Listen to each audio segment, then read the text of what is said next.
Welcome to tonight's NVN program, Climate Smart Agriculture. Can it help Africa feed itself and the world? Conversation with John Riggan. Tonight's program is sponsored by Northwest Village Network. And for those of you who are not familiar with NVN, we're a volunteer-driven organization of seniors living in Northwest Philadelphia. Our goal is to help each other stay active and engaged and support each other to remain in our homes as long as possible. We currently have over 170 members who enjoy a range of activities and services. And I'll put a plug in that our next program is on Monday, December 12th. That's going to be a discussion with Barbara Laker, who's an investigative journalist with the Inquirer, Pulitzer Prize-winning journalist at that. If you're interested in joining NVN or you have questions, please see our website, which I'll put in chat later. You could also go to that website. I'm not sure if that new program is posted yet or not. It will be shortly if it isn't. And now it's my special pleasure to welcome John Riggan, whom I've known and admired for a number of years. As the publicity indicated, John has over a 50-year relationship working in Africa with Africans. I will say, as a newly graduated science major, he launched into the Peace Corps and was assigned to rural development in Kenya, and returning to his roots in agriculture. I'm going to let John elaborate on his African experience, but before we do, I want to just say what's not included in the publicity. I consider John the good guy of the business world. He was CEO of TCC Group, which is a business created to provide strategic and advisory services which promote well-proven programs to foundations, corporations, and non-governmental organizations. He was strategic advisor for Solutions for Progress, which is a mission-driven technology company which develops innovative solutions to move people out of poverty. And he has been the board member or had played an advisory role on a range of boards, from the Ford Foundation to Oxfam to Children First to the Free Library of Philadelphia. So this is a man who's had broad involvement. But of course, tonight our focus is on Africa. So John, it's all yours, because I know you like to give us some sense of how you got started in this program of yours. So take it away. And unmute, John. You unmute yourself, John. You're currently muted, John. Audio, that's right. Does my face show up? Your face is there, and now we can hear you. Okay, so Faye, you're muted again. Well, I'll just add one, I think, a meaningful part of my how I got to Africa story. I was a senior at the University of Washington, studying chemistry with the plan of getting a PhD at UCLA in organic chemistry, thanks to my dominant major professor who took over my life. And in that fall of the year 1961, we were celebrating the centennial of the university. And so President Kennedy came and spoke at our centennial. And he gave one of those speeches, kind of in the same mode as the great Ted Sorensen line, ask not what your country can do for you, ask what you can do for your country. One of the more famous quotes. And I was bit. I came under the spell, and so I sort of wasn't really sure I was going to be that great a scientist anyway, although other people thought I was, but I was really passionate about it. And so I wandered the world for a while, waiting for a good assignment. The Peace Corps immediately offered me a job in a country that had already started the Peace Corps, just south of Kenya, Tanzania. But naturally, they wanted me to teach physics and chemistry in a secondary school. And that just didn't seem what I wanted to do. So I kind of held out. And they said, well, the Kenya program started now. Kenya program for Peace Corps started 1.5 years after that country's independence. It got its independence in in December of 63, and we arrived in 65. And it was a very seminal time. All the formerly owned European lands were being transferred through a huge loan from the World Bank and the British government to buy out the farmlands of the Europeans at fair market value. And then the trick was to settle or put on African farmers on that land in a way that would be economically viable, because some of these lands were growing the major export crops of Kenya, coffee, and particularly coffee and tea. And so our job, a group of Peace Corps volunteers that went, was to help in that process of getting people on the land and then helping them become more commercial farmers rather than just growing food for themselves, or so-called subsistence farmers. And to my good fortune, I was handed we worked for the government of Kenya. We were Peace Corps volunteers, but we were assigned and worked in the bureaucratic structures of the government of Kenya. And I was assigned a huge job. It still makes me blush given how naive and young I was, but I took the major role of settling 2,000 families on about 150,000 acres of land up on the equator in the highlands. And it was just incredible. Life-changing, we all talk about things that are life-changing, and this clearly was for me, but we were successful in doing that. So that really got me launched. I wound up being altogether in Africa almost 8 years on that stint. Wound up in various positions in the Peace Corps, including winding up being a country director in Chad and up on the Sahara Desert. So that's the background. But for good or ill, I blame it all on President Kennedy. There's so many good stories about how people get involved with Africa and have these intriguing, life-shaping experiences that I'm always interested in the stories that really shape people's lives, and this certainly was for me. So today I come to you with some what may seem to be improbable questions. Well, can Africa feed itself?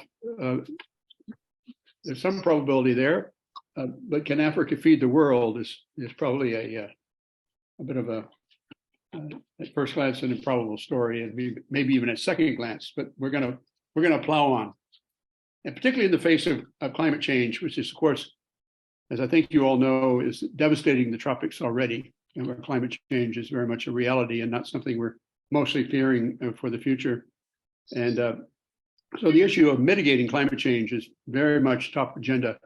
And fortunately, there's now being quite a bit of attention given to it, and quite a few resources starting to flow in that direction. Not enough yet, but it's enough to get some good efforts going. So I have to start with the reality that Africa at present does not feed itself. We import in Africa a great majority of our staple foods from other parts of the world, which, by the way, is very hurtful to the African economies. But the good news, just on conventional agriculture with mostly small farmers, food production has been increasing for about 10, 15 years, but it's still not enough to feed a very fast-growing population. Africa in general is the fastest growing and largest number of youth by far in the world, which some people regard as a major resource of Africa to have the young people and all. But clearly, still, certainly in most of Africa, if not all of Africa, food security, that is, an adequate amount of food for living, is very much a major challenge, and it's owing to relates back to very low production of the yields of crops grown on what's essentially pretty good land. The worsening climate contributes with drought and unreliable rainfalls, et cetera. And mostly the big farms are growing export crops for the most part, and still have a lot of European influence. And the small farms, which it dominates, the small farms have mostly traditionally been growing food for family consumption, subsistence agriculture. There are 33 million Africans farming less than 2 acres, typically 1 to 1.5 acres of land, and they actually provide 70% of the food supply in Africa, and they account for 20% of the gross the national product. 65 to 70% of the population relies on subsistence farming. They grow food themselves, and what they have as surplus, they typically sell in the local markets. The tale of woe continues. 30% of the crops that are grown are lost due to spoilage and waste. All very preventable, by the way, but these post-harvest losses now eat up immediately 30% of the food that is grown. And sadly, 25% of the arable land in Africa is what's called highly degraded, meaning that erosion and other effects has caused the land to be non-productive. Fortunately, that's a reversible situation, and we're beginning to come up with ideas for how to bring that what was formerly good land back into production, but right now it's not useful for growing food. So that's kind of the quick why do I think Africa can feed itself tale of woe. But I'll switch for a minute to the world scene. The world needs food, and they're looking to Africa, and they're coming in with a variety of schemes. But by 2050, we'll have 9 billion mouths to feed in the world, and growing more from there. But this 9 billion number is the one that we typically focus on. We must produce 70% more food by 2050, 70% more food by 2050, which, by the way, is as much food, which is more, that increase, 70% more, is as much as grown in the last 8,000 years. Now, some people would say that agriculture is about 10,000 years old, starting in the Golden Crescent and in Egypt.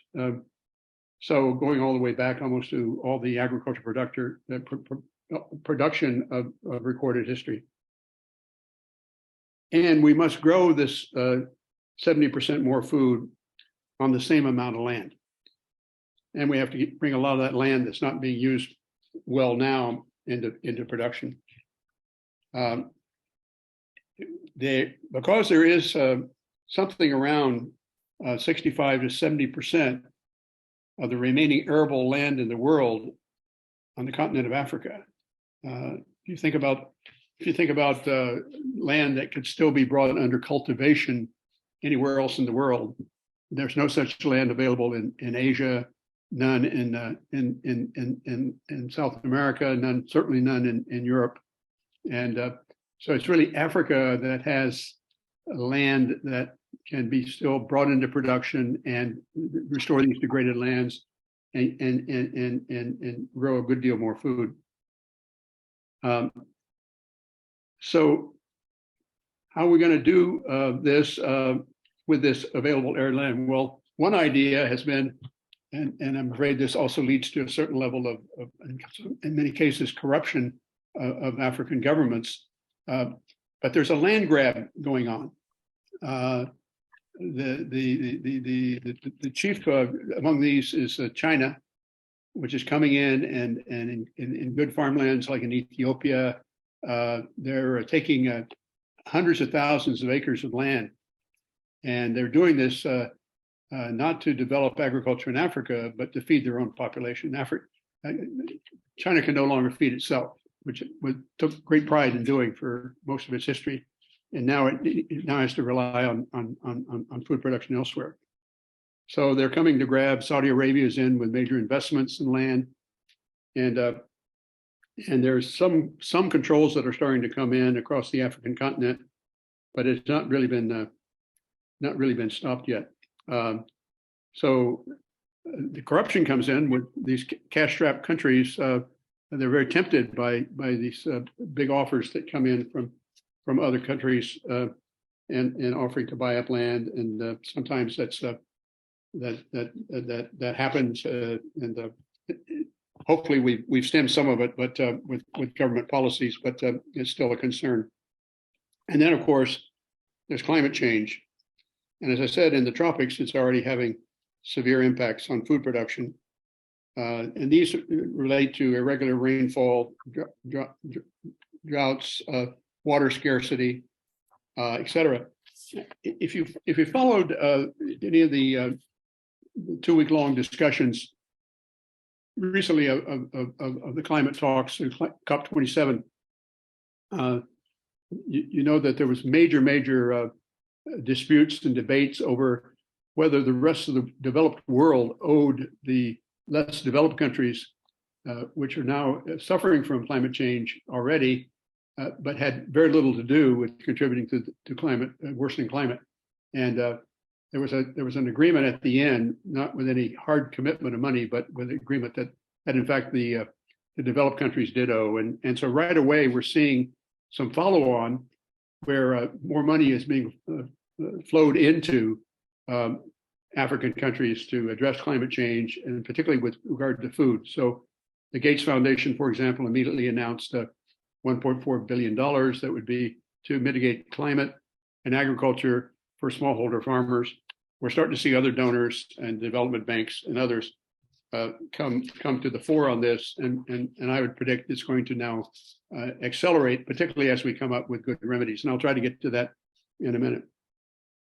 So the answer to the first question is that Africa can certainly feed itself if it starts to adopt what we will call climate smart agriculture, and a number of other reforms that now have already been pretty well tested and now need to figure out how to go to scale. We have lots of great, like so often the case, we have lots and lots of great small efforts where we've organized farmers and improved all of the kinds of things that it'll take to grow more food, improve seeds that are created to respond to worsening climate and soil conditions, and a number of other things. So there's the basic assets for Africa feeding itself certainly are the availability of arable land, actually a youthful population that we tend to think of as a problem, but that if we can attract and provide incentives for these young people to actually seek their livelihoods in agriculture, and in agriculture now I mean the full agriculture value chain, from growing the food to processing the food to marketing the food, et cetera. The value chain orientation would create millions and millions of jobs for these young people.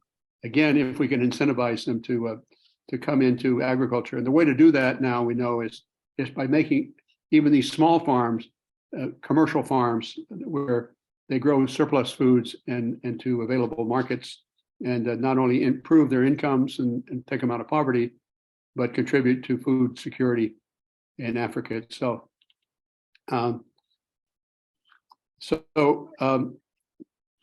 Supporting smallholder farmers is getting to be a big deal. And in fact, the business I'm connected with now, Yobon Enterprises, an African-owned business where we're minority owners, and I happen to chair the board, is very much positioning itself to bring all the reforms, all the innovations, as well as some climate smart mitigation strategies to the fore. A lot of things are needed to make this work, and as I say, we have models. We have developed some models ourselves. And others certainly have, and we're all working together. But first, you have to not say we're trying to deal with an individual farm, because you can't help one small farmer. So the trick is to go in and work with local leaders to aggregate small farms into perhaps 100 farms or 200 farms, and that be a viable economic unit that we can now get loans. We can get this better seeds and a certain amount of fertilizer, although limited fertilizer if we really apply climate smart approaches, and make sure that we have good markets that are giving fair value for the food. A lot of education and training and farmer supports are needed, and we have models now working on that. And something that we particularly on our business have been pioneering is appropriate, scaled, affordable mechanization. And when I tell you that all smallholder farming in Africa is dominated by one implement called the hoe, well, you can only do so much with a hoe. And so we are now importing equipment from India, from some specialized equipment with the United States, and potentially other places like Brazil, other places that went through this transition in their agriculture systems themselves. China probably 40, 45, 50 years ago, India probably about 30 years ago, but each have gone through these modernizing their agriculture production at the smallholder level. So we have a formula. We need financing, and again, our company is helping raise money, loan money, and other working capital to grow these agribusinesses that have to take the produce and process it and then sell it. And certainly access to markets for these small farmers, which has been missing at any scale, is very important. So these things are all kind of ways that try to address the goal of really bringing smallholder farmers into commercial agriculture. Now, that commercial agriculture may sound not too appealing, but it's absolutely crucial that they start seeing this as a business and not just growing food for themselves.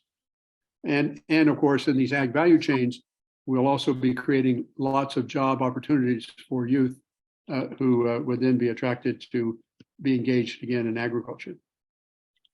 As I said, a lot of these changes, most of them, matter of fact, at one level or another, one scale or another, are already underway, and they're already having some dramatic results in terms of crop yields and incomes for smallholder farmers.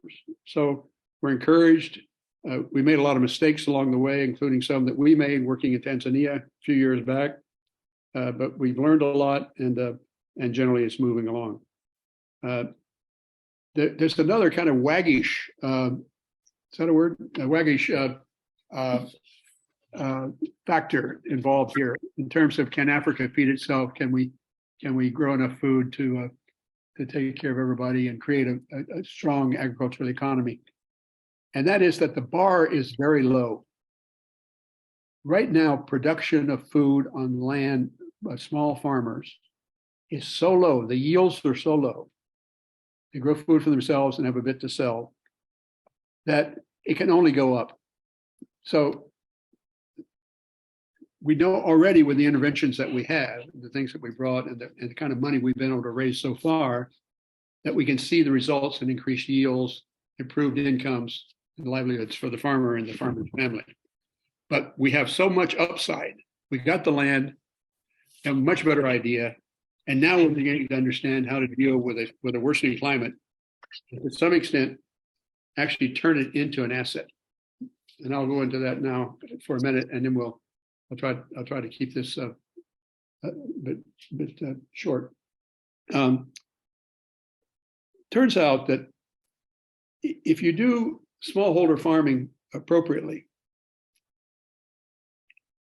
with an idea of climate constraints and whatnot, we actually, and I'll go to the bottom line first and then come back and fill in a bit, we actually now can sequester carbon in agriculture soils, in local soils, and the farmer can actually add to their income by selling their carbon sequestration, their stored carbon on what will hopefully be an improving global market for carbon exchanges.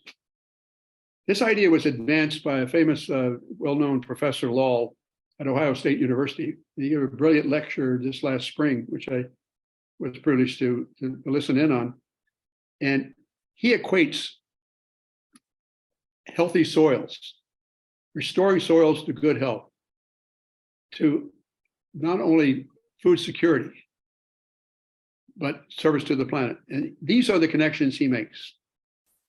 Soil health relates to plant health and animal health and human health, because healthy soils grow more nutritious food, and nutrition is a big issue in Africa. That links up to environmental health and planet health. Now there's a vision for you. And his mantra has become healthy soils equal healthy diet, equals healthy people, equals healthy ecosystems, equals healthy planetary processes. And he says we follow the ancient law of return with regard to how do you create healthy soils. Anything taken from the soil should be returned to it. So what are some of the components of this so-called climate smart agriculture? First of all, keep the soil structure as intact as possible. We all have these images in our minds, and maybe some of you grew up on a farm, and you have these massive tractors that go out there with a disc plow or some other plow, and they just rip up the soil every year. And then they come in with their automatic planting and seeding and fertilizing and all the rest of it. And the soil loses its structure, and it loses some of its viability. One of the things it loses is its ability to retain moisture. So irrigating that kind of land is inefficient, it uses too much water. So this is generally called in the field no-till, minimum disturbance of the soil. It also minimizes disease because it keeps the soil healthy and for you, and it avoids erosion and all that. The other thing that we can do, and we're learning this in American agriculture as well, even in the big farms in the Midwest, is to plant cover crops. Cover crops are very cheap. You plant them in the off season, in the non-growing season. They grow, and when you return them to the soil, they directly add nutrients to the soil and oil and add to the soil structure. You plow in or return crop residues.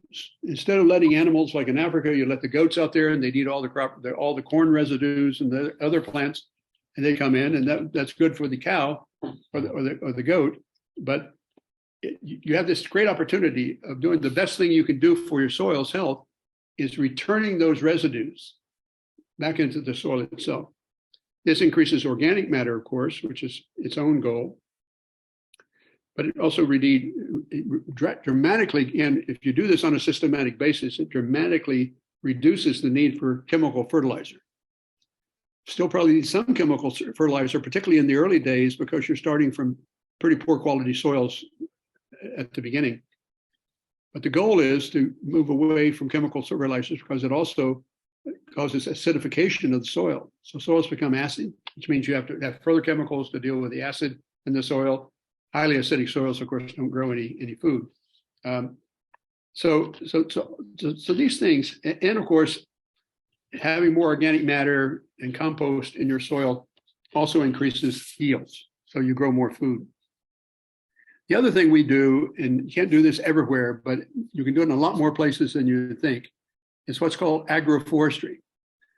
The trees are magic, and including trees on even these small farms. Now they can be productive trees that are nut trees, grow nuts, so they can grow fruit like mango or any tropical fruit. But they also improve the soil. Trees do improve soil, and they improve and attract water and rain. And if we can get enough agroforestry going, we also will increase the farmer's income by having that another cash crop to sell the produce. We've seen this now going all over, and we have now scientists who are out actually working in the natural forest and finding trees that have commercial value, and they're bringing them and figuring out how to grow these potentially valuable new trees on agricultural land.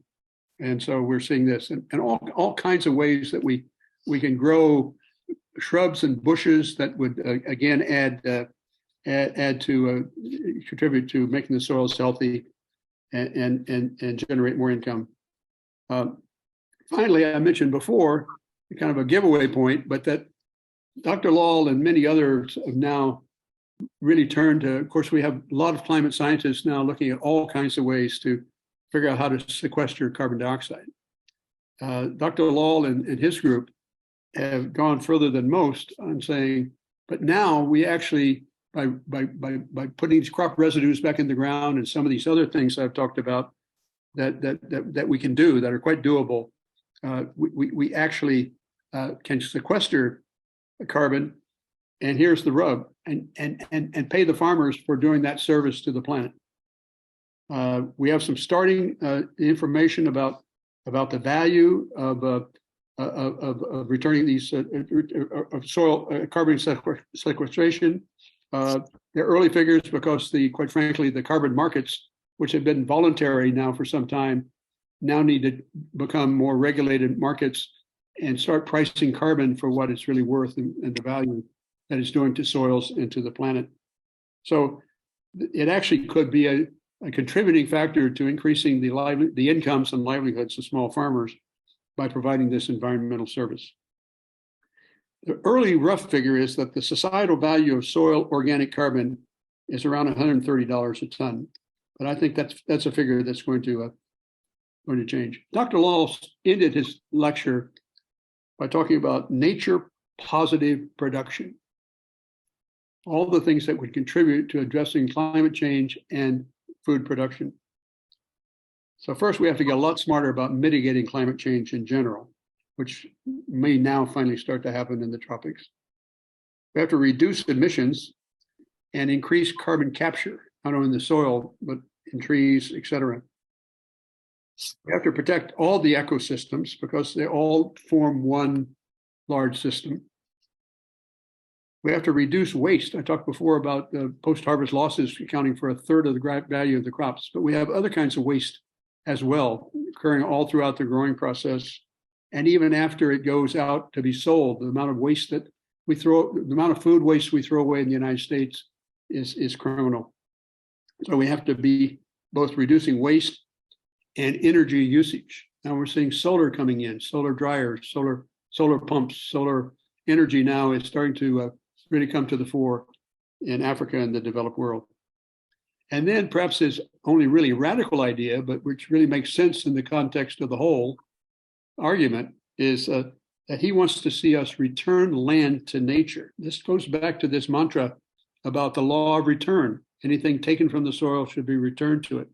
So he's saying, let's start producing enough food so that there's enough food to feed the populations. But let's also do that by actually kind of overproducing and taking some land and put it back in its natural state and then recycle that land on an ongoing basis. And believe it or not, I don't know, he's not an economist, he's a soil scientist, but his numbers look pretty interesting to me. I'd like to have a real economist to look them over, but it looks like you could, he believes that within 30 or 40 years, you can get to the point where you can grow enough food for the world and return lands to nature. And just imagine what impact that would have, say, in the Amazon. So that is mostly what I wanted to cover. There's a lot of work to do, a lot of good people, a lot of scientists, a lot of people involved with agriculture are opening their thinking to ways to really grow more food. I would say in a positive climate supportive way. It's a pretty exciting time. I know we all, as we're getting older, we all like to say, boy, wouldn't it be nice to be younger? Well, the reason I'd like to be younger is I'd like to be around to see a lot of this happen. But it is happening. And I'm very pleased that we still play a role through our company, Yvonne Enterprises, which now has some major opportunities through major partnerships with some European interests and some African interests to really now expand aggregating more smallholder farmers. We'll be out doing a much larger scale of work in the near future and attracting more capital and investment. Because Bob Brand is on this call, I would just say, Bob, we're seeing some mention, particularly in urban agriculture, of non-soil based agriculture production. And I think it's also going to start seeing more of its day. And I didn't mention that because it's right now not a real factor that would actually at scale start making a big difference. But it clearly ought to be on the. I know it's being looked at. I know that people are giving it some serious thought, so it could happen. I have a question, John. You're talking about a major mindset change. If you're talking about small farmers who are used to subsistence farming and then just, selling whatever leftover they have, to talk about somebody who moves from that concept to commercial, to aggregate, how are you going about trying to do that sort of mental shift? Yeah. At least that's what strikes me. Yeah, no, it's a good question, and I would connect it directly to the very large youthful population in Africa. I would argue that the only way to interest youth in agriculture is through these. For example, a young person, an African young person, is no more interested out there, swinging a hoe than the American counterpart. It's not an attractive prospect to spend all your days sweating in the sun with a hoe. But bring in the right mechanization, which can be affordable because it will increase the yields and get more land under production. So we have a resource of these young people, and our major challenge is to really, for real, not through hoodwinking them, but through really offer agriculture jobs as an attractive prospect for them. So that's certainly one factor in it. We say it's kind of become a buzzword that we say we want to commercialize agriculture for the smallholder farmers, but it really just means that with additional resources, with better improved seeds that are adapted to the local conditions, climatic and other, with lots of support and training, et cetera, markets that are not going to be exploitive, but which are set up and controlled to give the farmer the best price for their food. All these factors are going to contribute to this, and the end result will be improved yields, more income, reduction in rural poverty. So, those are the right words for the outcomes that we're seeking. We have a question in chat that goes back to kind of the beginning of your talk. The question is, China can't feed itself anymore. Why? What happened? You said they were feeding themselves in the past. Yeah, well, industrialization. China was basically a serf society, had wealthy landlords, landholders, and it'd be equivalent almost to the American experience with sharecropping, which was quite exploitive of the farmer, because all the resources and all the land and everything else was controlled by the big farm, and also, of course, it was very racist. So we've all societies have gone through their various agrarian stages, agrarian reforms, et cetera. And what happened in China was that they rapidly industrialized, and they introduced the two-wheel tractor in China maybe 40 years ago. And these two-wheel tractors do everything. I was in rural China one time, and I was just amazed at how that level of mechanization has revolutionized farming in China. But now, through industrialization and the rapid growth of the population, they've just pushed enormous amounts of land out of agriculture production. And so they're out trying to secure their food needs well into the future. Patricia, you have a question? Unmute yourself. Yeah, I have a few questions. I kind of decide which to start with, but let me start with a practical question. It sounds like there might be like a tension between mechanizing some of the work and trying to keep the soil intact. Like mechanize it enough to make it more productive and provide more income, but yet not so much that you're disturbing soil in a way that you say is not good. Right. How do you balance that, I mean, with the machinery and? Well, this is starting to happen in American agriculture, and it's mechanized, including that big green John Deere tractor out there. But instead of a plow, what they use a drill or a when they say no till, they're not saying you don't do anything, but when you place the inputs, the seed and any fertilizer you're adding into the soil, you're actually just drilling a hole and dropping the seed in. So it doesn't disturb it in that way. It's that you tear up everything, but you do that, and it reduces labor, obviously, but it also has these other benefits.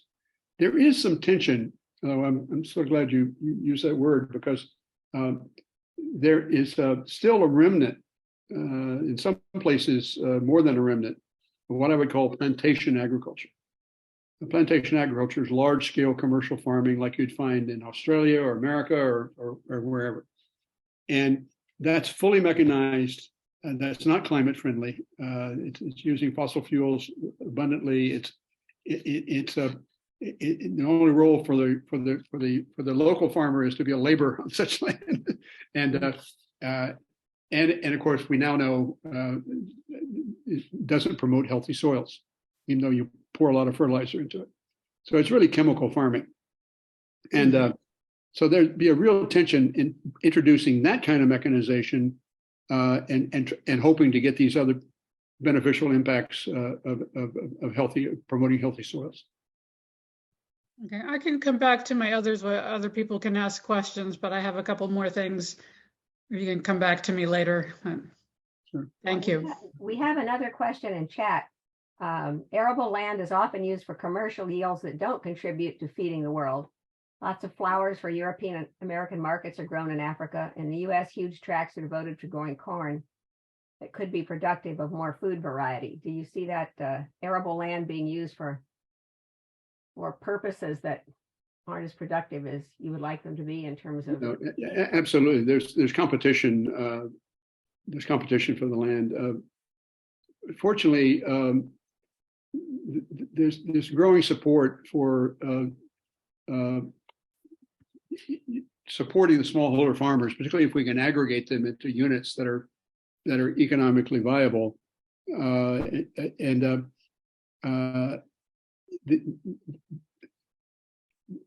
pressure is there, even for growing things like cotton for their textile industries, and smallholder farmers can grow cotton, but it requires other mechanization like cotton gins and such things, and it makes it harder. Sugarcane is another example where Africa is importing most of its sugar, and they'd love to be able to be independent of having to import sugar, just as one important example. And yet the way you grow sugar mostly is on a large plantation. It's a large plot, and it's terrible labor intensive. There is still competition. What I would say is that right now, I'm sure there's still varies country by country, and the policies of the government, et cetera, and what their real interests are. But there's a lot more emphasis now on the role of the smallholder farmers and maintaining that role of the smallholder farmers. But as I said, commercialize, add appropriate mechanization, finance, all these things that they don't have access to now. And so I'll just give you one example. I'm very proud of Kenya, where I've spent most of my time, and now this current business is headquartered in Kenya. They just had an election last fall, and it was a very hotly contested election all across the country, but particularly at the presidential level. And they actually had a peaceful transfer of power. I told my African friends that maybe they wanted to send some people to the United States and show us how to do it. But and why that's so significant is now they know that the guy who won knows where he got his support from, like any other politician. He's already called a high-level commission to support the smallholder farmers. Our African partner, the guy who's the founder of the company we're involved in now, it's actually been called in into the President's Council on how do we, in effect, is how do we grow more food the right way?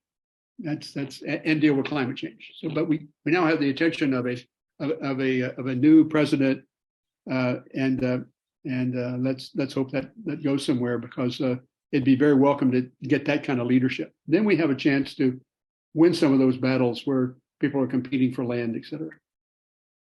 Well, Leonard had his hand up, but I see Leonard, I'm assuming this question is the one you were going to ask.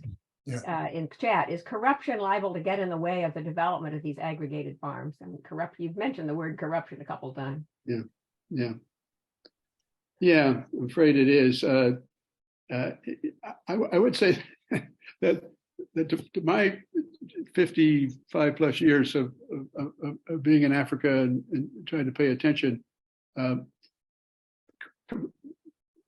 many African countries, it's so difficult to generalize, but the level of corruption has taken on new forms. It's not as in your face, pure robbery that it was, and usually involves some kind of shared deal arrangement. But I'd be absolutely wrong if I didn't say that corruption is still a problem, and certainly in some countries more. Corruption also finds a welcome home where there's conflict, and where the need for protecting the citizens is important. And sadly, in countries that are divided between a Muslim North and an animist Christian South, we've continually, ever since Africa was carved out in the 1890s by the Europeans, they created some very non-viable countries like Sudan and whatnot, and so those tend to be strongman governments. They tend now to be also where jihadists have come in. So we still have those problems for sure. So I don't want to, Faye, I don't want to sort of gloss over or sugarcoat that, but we are finding more and more places where we can work and introduce these things that are really oriented to help the small farmer. Bob, you have a question? You're muted, Bob. You need to unmute yourself. Yeah. Sometimes John would prefer that I'm muted, but Nah. I admire your vision. On an economic basis, I don't understand it. Increasingly, the developing world doesn't control its soil, doesn't control the land, because the land is being acquired by European and Chinese and other interests. It doesn't control the water because the water is being acquired, water rights. It doesn't have the infrastructure to move crops from rural small farms into the cities where it would be consumed. And frankly, youth in Africa is no different than youth in Philadelphia in not wanting to live on a small rural community. So there is a need for a radical rethinking of the model of agriculture.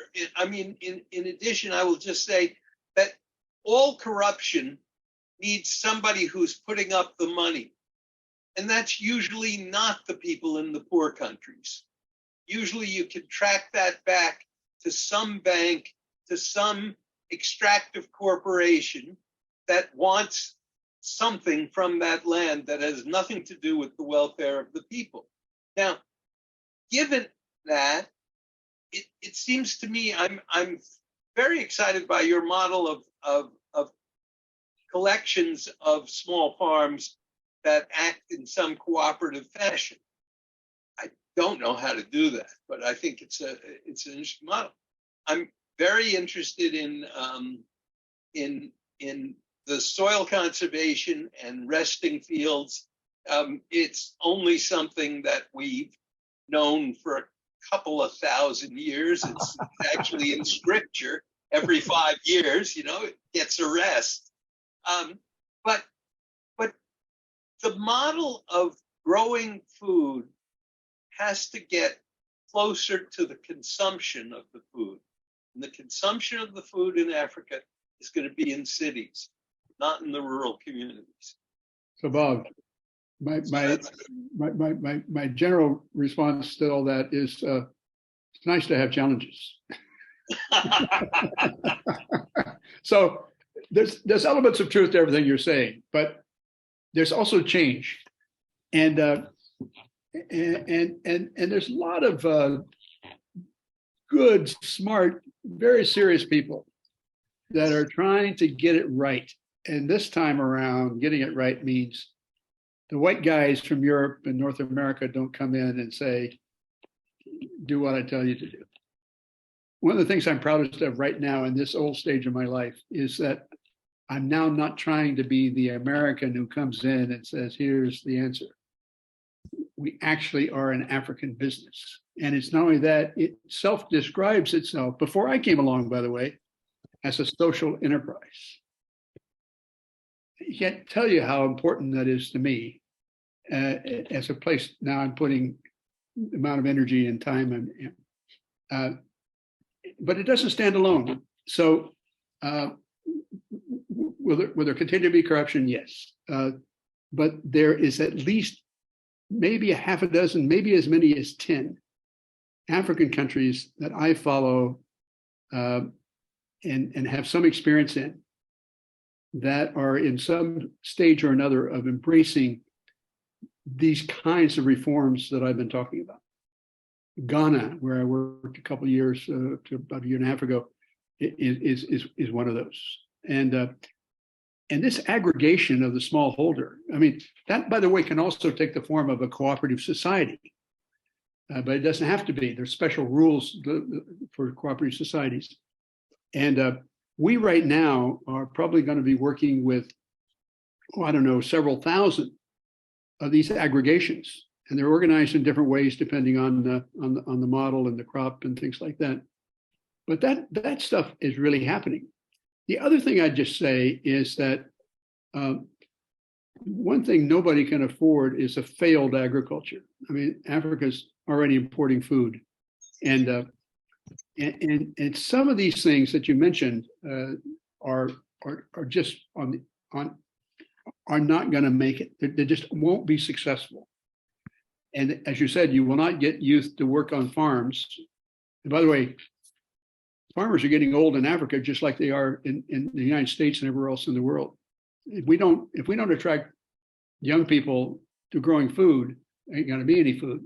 So it's a very serious thing. So now we have incentives. Now we have lots and lots of training and education opportunities. And we're offering jobs in the value chain, which might very well be in the city where you process the food. So all I can say is none of it is going to be easy, but we're on the right track. And my dearest wish is that we can really take some of these things to scale. And because you could do a nice project over here and a nice project over here and have everything go well. But then how do you grow that? How do you replicate that out to now dealing with potentially 100,000 farmers, something like that? Helene, you had your hand up. And you have to unmute yourself. Well, I think you just commented on something I was going to ask, which is I bet you've seen quite an evolution from when you started to now as to how you engage with the African people, so that it isn't the white savior, but it's coming from within. And so I wondered if you had any comments on how you've enjoyed seeing that happen, or some moments that were particularly meaningful. Yeah. Well, it's no question personally rewarding to be able to now play a different role. I would say everybody who's come to Africa throughout its entire history has come in and made a ton of mistakes. Some very intentional. I guess those aren't mistakes; they're just intentions. And some by accident because we didn't know what we were doing, and we thought we had the answers. So that's been done, and I'm sort of tired of those failed approaches, and the arrogance that goes with it, and sometimes racism that goes with it. And so, the thing I really, I'm actually fairly good at this, but the thing I really like to do is find talent. It can be rough talent. Although there's an amazing number of East Africans, particularly in Ghanaians and some other countries, that now have quite a large educated workforce, and they know technology. Everybody's got cell phones there, just like they do here, and they're using them for their farming business, getting advice, extension services. So there's a lot that's changed. There's also a leadership class. The guy who is founder and CEO of Murmoan Enterprises, the company I'm involved in, had a 25-year career with a Dutch company, Unilever. It's a very fine company.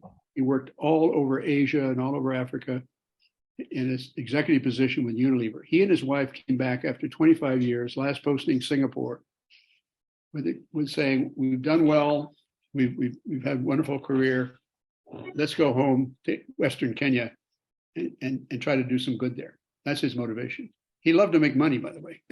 He's a capitalist, but that's his motivation.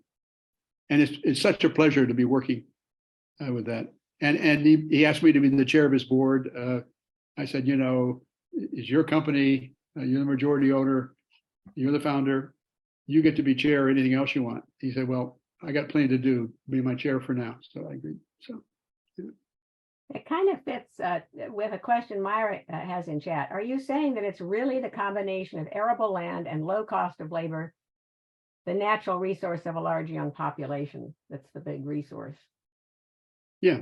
You just got to hook them. Yeah. And boy, if you could get a cooperative government, the world is, we just been asked to get involved with potato production in a big way.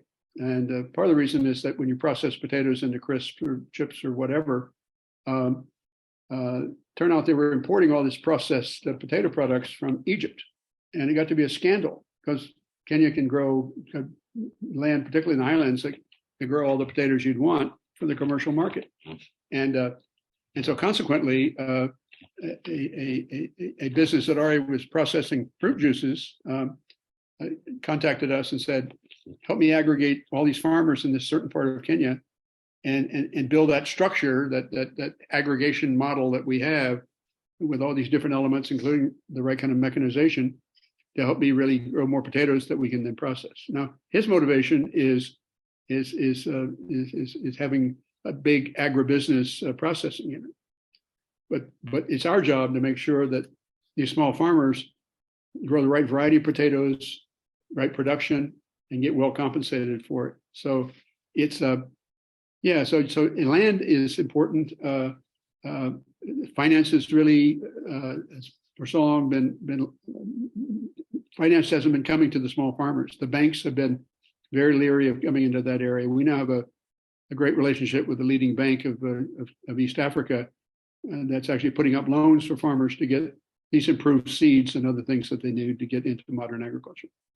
So it's a little bit of this and that everywhere, but it's trying to create kind of successful paths to have other people move.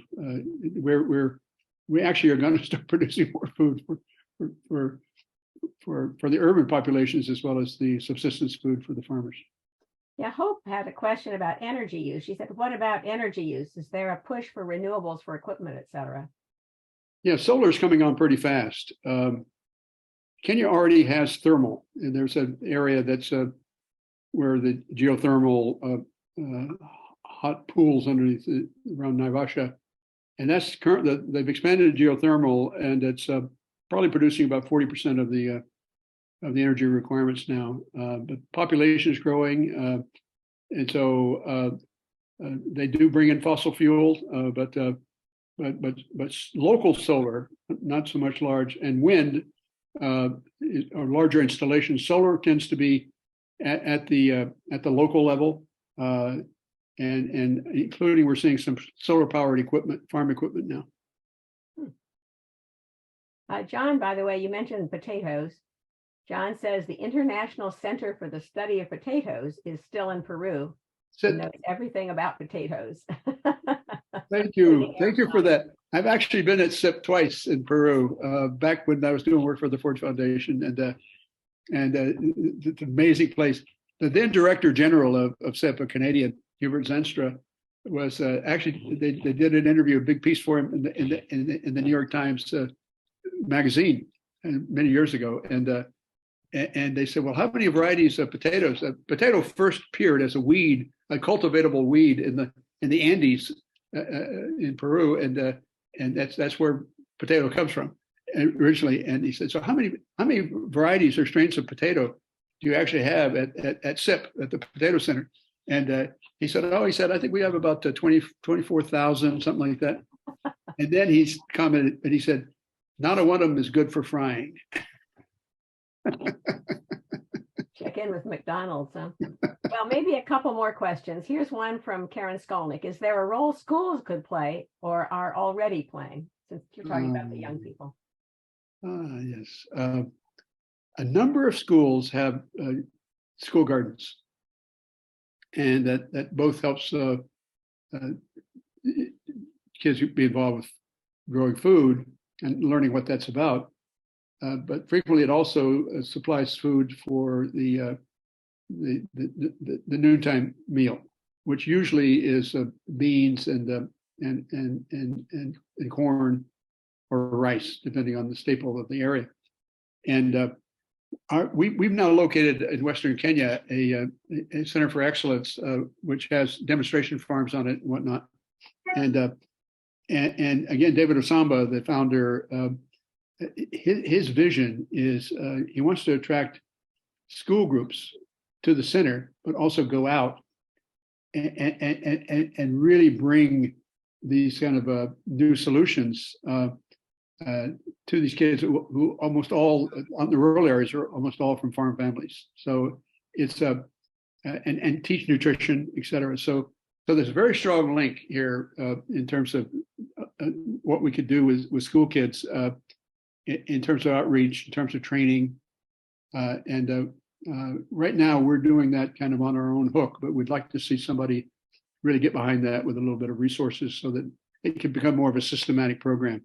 By the way, there's a famous story that I actually had a number of years ago visited this place, this school, and I was talking to the headmistress, and I said, she said, the best thing that's happened here is we got this donated food, and we didn't have enough of it, so the students who were due to take their big exams, we fed them a lot of protein, particularly beans, and just gave them almost all the food they wanted.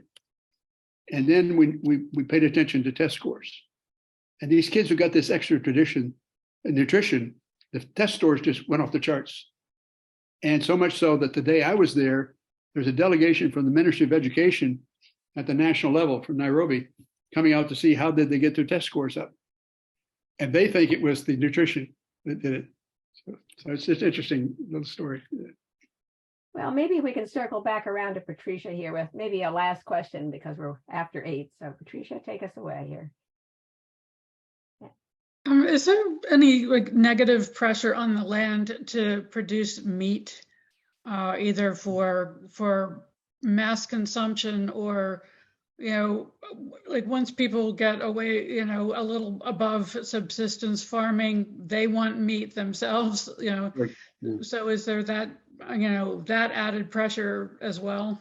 Yeah, there is, but I would say that there's certain lands that are suitable for grazing, but are not suitable for cultivation. And but there's also ways now, sort of what people refer to as an integrated approach to agriculture that they will take almost every small farmer has at least some kind of animals, milk cow, goats, or chickens, or even a fish farm, small fish farm, which do very well, by the way, and very non-invasive. And they grow the food for the fish right there on the farm and whatnot. So there's a lot of that, and so there's some kind of animal, productive animal on almost every farm plot, and so that's the reality of it. But there isn't a lot of now pushing. I'll give you an example. Dairy. Dairy is a wonderful thing. A cow is a wonderful thing to have on a small farm because it provides, when you sell the milk, it provides a daily income. And there's no other kind of agricultural activity that provides that regular income. So many kids have their school fees paid by the milk money. The interesting thing is that the milk in most African traditional society is that cow, and the milk that it produces belongs to the woman, the mother, the wife. And all the other agriculture stuff is the man's. And so she uses the money, I'm afraid to say, more wisely than the man. and so we've seen a lot of improvements in local dairy. The most outlandish example of this is these cows don't go out to graze. There's not enough land, 2-acre farm. There's not enough land to send them out to graze. And there's usually not any common land where you can put them out on the highway or something and then graze along the highway or something. And so this really successful farmer, this happened to be a man, he had 8 improved dairy animals. These were Holsteins. These are really big udders producing a lot of milk. And I went up to him and I said, "You got this small farm. How in the world can you have 8 milk cows?" Well, he said, "It's zero grazing." He said, "They're in stalls. That cow just stands in that stall and they bring the food to the cow." Now that doesn't sound too wholesome for the cow, but it still produces a lot of milk. Anyway, he was a capitalist dairyman who had figured out that as long as I can get the feed and feed these cows and they produce all that milk, the farm makes a lot of money. So that's an extreme example, but there